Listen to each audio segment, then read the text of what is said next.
ঘন্টার পর ঘন্টা বিয়ে না করে কথা বলতেছিস, যদি মৃত্যু আসে কি অবস্থায় মরবি বুঝে দেখ। ছোট ভাই আমার, ভাবির পিছে যে ঘুরতেছিস, ওর রুমে যে ঢুকছিস, এই অবস্থা যদি মরে যাস কি হিসাবে মরবি ভেবে দেখ। ছোট ভাই আমার, এখানে সেখানে নির্জনতা খুঁজে বেড়াস প্রেমিকাকে নিয়ে, কি অবস্থায় মরবি বুঝে দেখ।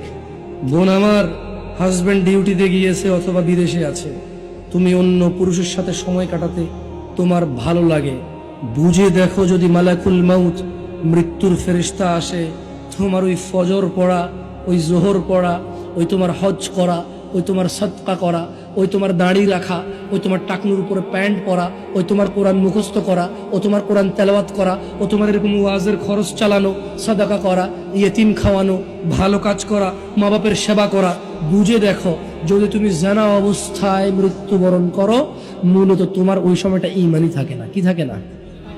না থাকলে কি থাকে মানুষ? কি থাকে?